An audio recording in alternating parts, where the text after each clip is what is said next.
Hey guys, welcome back to my channel. It's Teesha, and today I thought we would do a quick little recap, or if this is the first video you're watching and you've been kind of wanting something to kind of help you plan. I like to plan. It's kind of what I do for my job. So this is 5 tips to jumpstart a no buy or a low buy. Now, remember I was saying in a video before you're seeing this one, I'm sure, that yesterday I had made a purchase at the Dollar General. And I know that that purchase came from me telling myself no for some bigger things at a bigger box store, or, passing up some candles. I had already put those in my cart and I had to take them out of my cart and put them back on the shelf. And then I'm standing in line waiting, and something small, cheap, and inexpensive, the price didn't make me stop and think, but just the act of buying it did make me stop and think. So it was just a Body Fantasies little $2 spray. So in case you missed the video I'm talking about, I did share that with you in my recap, or no, my last haul of semi-annual sale, which was an order I placed on the first day of semi-annual sale. But I really do want to be accountable, and the way that I'm accountable is by sharing that with you all here. So these are 5 tips I have that if you're just getting started, or you already kind of feeling a little bit of temptation. I know when they first put the 75% off candles on sale, I went through the site and looked, and then I closed out. So these are just some tips I have for you to actually sit down, think about for a few minutes, and they might help guide you a little bit further than just the willpower. Sometimes I just lack willpower. I might be the only one, but that's why I like to have a plan. So the first one is to set a goal, being realistic with yourself. So what will it look like for you to accomplish this no buy or low buy? Will it be an amount of time? For me, I knew I had to make the no buy period short, because I knew if I said, I'm not buying anything new in 2022, that would have ended on January 2nd. For sure. So I said January was a no buy, and yes, I failed technically buying that Body Fantasy spray, a Body Fantasy spray at a Dollar General, but I would have already probably placed multiple orders at this point for different semi-annual sales that they're having. So I don't feel like it's a total fail. Now I know on Christmas night, I placed an order for Victoria's Secret, just a few sprays. Still haven't gotten that yet. So again, I still have things coming in the mail. We'll talk about that later down the list. But so the first thing you need to do is set a goal. Was it going to be using up a certain amount of product before you can buy again? Is it going to be going a certain amount of time without buying? Are you going to, for myself, I've picked a couple months out of this year that are going to be a no buy. And I'm going to really try to stick to it better. Like I said, I've spent $4 and I'm on the 9th of January. That's actually pretty good for me. I very easily throw things in the cart and don't even count it. Now that I'm actually thinking, and I put a candle back at Aldi's, it was $5.99. I still put it back because I have candles, right? So I am doing better. But I still purchased that little spray. So that's not perfect, but it is progress. That's kind of what I'm aiming for this year. So is it using up a certain amount of your stash? Do you want to use up so many products before you put more in at semi-annual sale in the summer? Make yourself that goal. Know what you can use. Maybe take January to just see what you can use up naturally, and then make a plan for February. But I think it will help you get further if you actually have a plan, like a goal. And then, like I said, some people have really good willpower and they can say, I'm not purchasing in 2022. I had to slowly roll into a no. I can definitely see myself not buying in May, maybe April, May, and then maybe October, because I've already had all my Halloween stuff, and then I'm going to be saving for Black Friday. So I'm strategic about the months, but I'm at least choosing some times of the year where I will be consciously not buying things. Tip number 2 is going to be give yourself grace. So make some exceptions. So for example, when I was bringing you that first video, although it was kind of rambly, I had already looked around and said, okay, so how am I going to be successful at doing this? I knew that I still had that gift card that made me feel safe. If I need to go spend that gift card this month, I'm allowed to do so, because that was money I had set aside for semi-annual sale that I didn't spend. But yeah, I think some people can do a whole year, but it's a long time. This is a marathon, not a sprint. So I need little victories. I was talking to you guys about doing the Dave Ramsey snowball method. I really understand that. If you do have debt, even if it's little things, I remember when I did that in my 20s, I had $127 debt I wrote down. I was like, well, I could pay that. but it felt really good to cross it off and move to the second step. So I understand that. So again, not speaking of that now, that's not why I'm doing this, but for me, I've already started that project, Use It Up. Thank you guys for joining me to do that. I really think we're going to be intentional in using up some stuff this year. But yeah, for me, I can't do an all or nothing mentality. I don't live in a world of absolutes. So I have a couple gift cards in my wallet that if I need to go shop, they're at specific stores, but I'm also making room in my budget to, if I'm even in a no buy, there's going to be this $50 I can put on a gift card. That way, when I want to go buy, I have some gift cards already in place. It's also going to help me to go into store with gift cards only instead of my debit card. I'm going to definitely be able to stay in budget if I only have that much money. Like, I can't make more money appear on a gift card. So that's a really good tip for a low buy. So I also have 26 rewards. I haven't spent any rewards from Bath and Body Works from like almost semi-annual sale in the summer on. I think I did it for a few products in the fall. Then I've been saving them. Think about all the ones that you probably racked up on Candle Day. That's what I'm going to get my spring body care with. I'm not going to pay any money for it. So things that I might bring in February are going to be with those rewards or that gift card.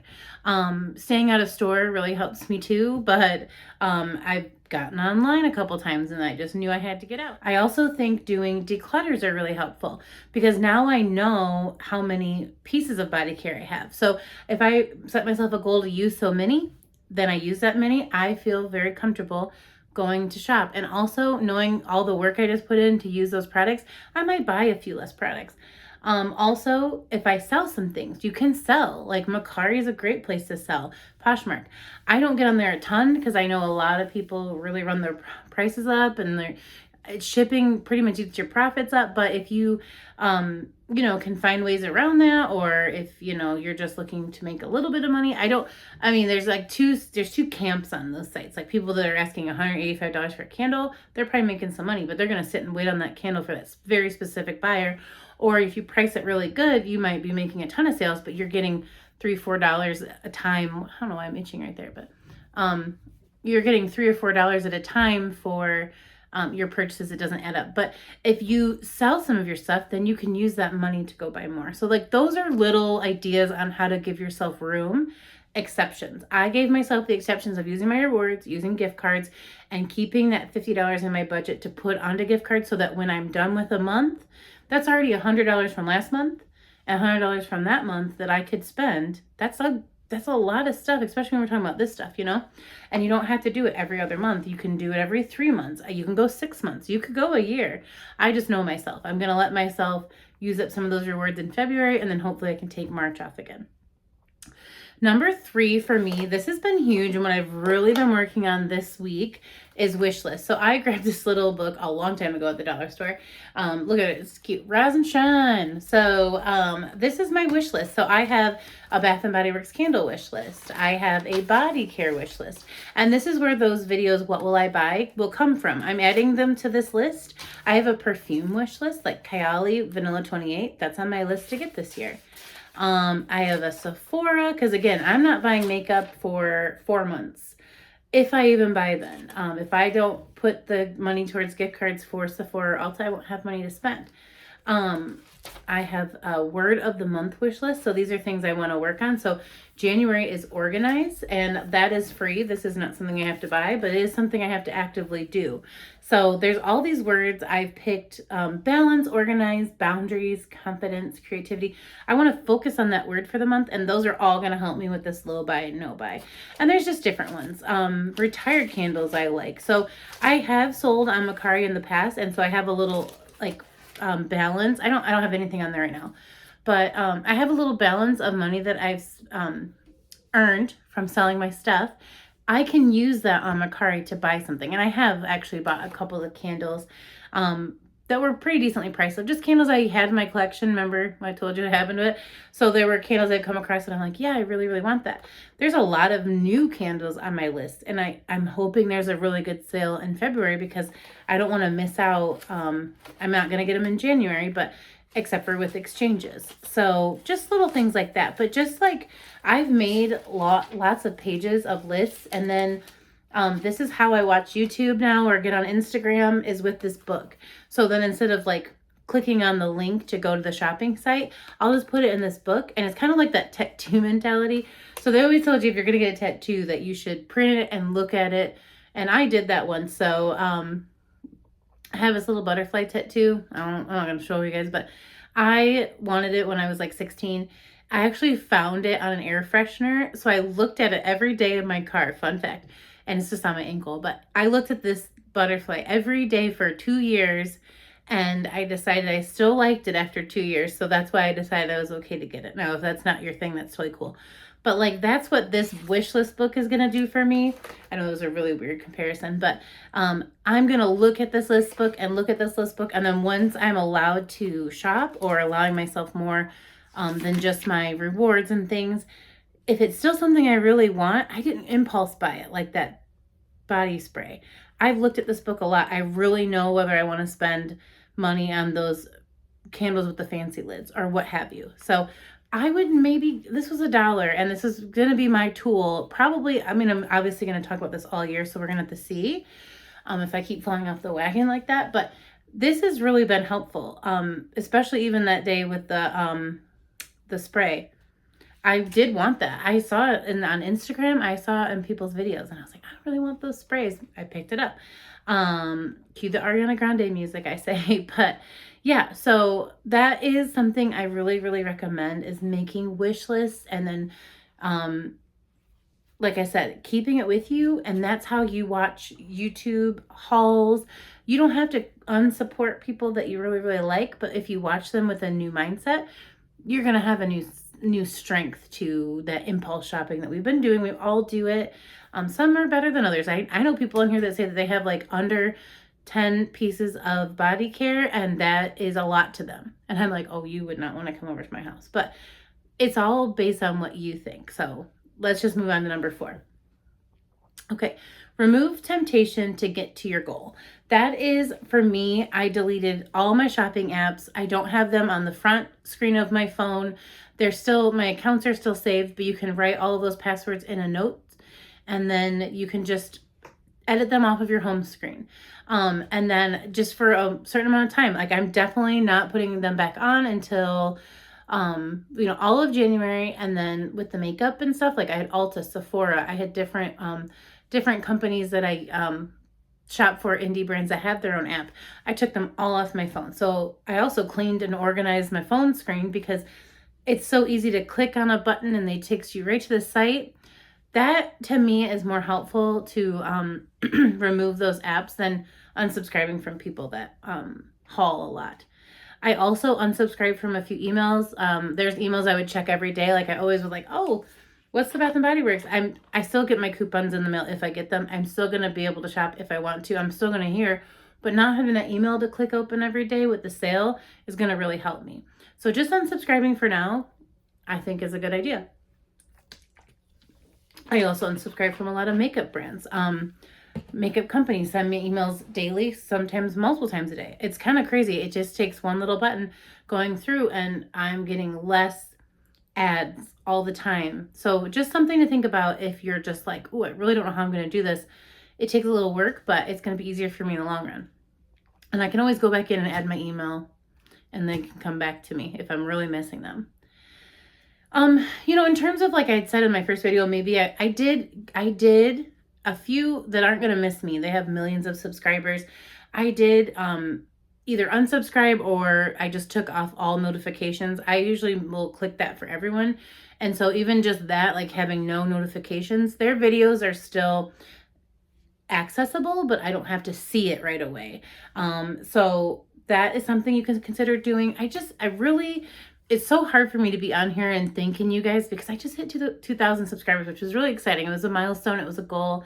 And I was like, I really hope I didn't like rambly try to convince any of you to unsubscribe from some other people on here that I think are friends. If they're able to haul all the time, that's cool. So maybe just don't get all the notifications, but really don't unsubscribe unless it's someone that really is like triggering you to buy. And like I said, that's just something I wanted to share because I think like I watch YouTube with my book now, or I look at Instagram with my book. And so it's kind of like shopping in a way. It's not coming to my door yet, but I know now what I'm looking for, what I'm going to be like, ooh, there's a sale. Let me go to my book and see what, if there's anything I even want, instead of just going to the site and just clicking things into a cart and then shipping them to you and then not even being excited. Like, I'm really going to be excited when I'm actually able to get these things in my book. So that is a huge tip. So maybe consider a wish list book other than unsubscribing from people. Like I said, people work really hard on their channels here. And I mean, like, there's a few people that have 4 to 5 million subscribers that I did unsubscribe to. They're not going to miss me, but I just don't want to say that while also having this be something that I really enjoy, because I know they really enjoy it too. So yeah, that's all I want to say about that. And then the last thing are some tips on what I'm going to do instead. So I encourage you to do that instead. So for January, like I said, my word is organized. So I'm decluttering. And I'm either giving it to friends and family, I'm throwing it away so there's less, or I'm selling it. I haven't actually moved to the selling it portion, but if there's some things that are brand new that I'm like, I know I'm not going to use it, I should put it up for sale. You can also exchange it. If you have a brand new product and it isn't that old, you can exchange it for a new product. And why not? You know, that will get sold to someone else, and then you're not just wasting. Organizing has been a huge part of this. I do plan to show some of that with you guys. I don't know that I'll do like, you watch me go through a drawer, because I don't have the setup for that. But like, I'll definitely show you as I'm organizing what I'm finding, what I'm getting rid of, what's decluttered, what's going into a use it up. So it may be with like pictures I'll pop in and things, but I'm being really intentional about organizing. I just this weekend went through all my makeup and I took out 2 huge containers. I'm really bad about parting with palettes. I want to do some exact numbers, but right now I'm just doing like a first initial organizing, and then I'll go back through in a few months and give you numbers. Like, I probably have 100 eyeshadow palettes. That's a lot. That is a lot. And every time I try to declutter some, I'll do a really good job, and then I either slowly pull them out of a declutter pile or I replace them. So I have to figure that out, but that's just one area. Body care too. So right now I'm just going through like organizing it, so how it's going to work for me. So instead of just by season, now I do it by scent note. I'm going to see how that works for a little bit. I've been doing different organization with my candles and seeing how that works. So just organize and see if it's something that works better for you, but you're also going to like renew yourself to your collection and reintroduce yourself. Like, I know more about what I have by going through what I have in those drawers. And then, like I said, you set it up so it's easier for you to use up. That's one of my biggest tips. And then I'm going to like dupe. I'm going to do some videos. Like, my first idea is, this is giving me champagne toast vibes. I'm going to go through my collection and look for some very similar products to champagne toast. That's just one.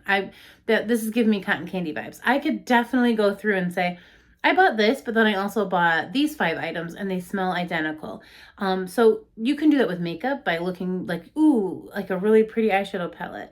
Do I have something that I like? Do I need it? Is it just got a pop of some color? There is like a thing they say where it's like all the palettes look the same except for a papa, and they have a pop of something in them. And I went through my collection. I'm like, oh yeah, they got me. This has got a pop of pink. That's got a pop of purple. And I love makeup, so I'll always buy it. But look just to see if you need it. And that's the same thing with body care. It's the same thing with candles. So I'm going to do the What Will I Buy series this year, once a month, just, talking about all the new stuff. And if I know it's something else, I'm going to mention it so that you guys know. I'm going to do the videos. This is giving me whatever vibes. And we're going to do the project Use It Up together. Those are all going to help me know what I have, know what I'm using up, and the speed and the rate of such. So I hope this video wasn't too repetitive of the last one. I was trying to make it more concise, but also just, these are specific things. Set a goal, be realistic with yourself, give yourself grace or exceptions, make wish lists, get a little book. This is how I watch YouTube now, so you could do the same. And it'll just help give you a little pause before you buy it. Remove temptation, so emails, unsubscribing to emails, hiding apps on your phone, and then what will you do instead? So those are my tips. I hope it was helpful. Let me know down below how you're doing, and even if you've bought something, that's okay. I did too. So just let me know how it's going, and we will chat in a video very soon. Thanks, guys. Bye.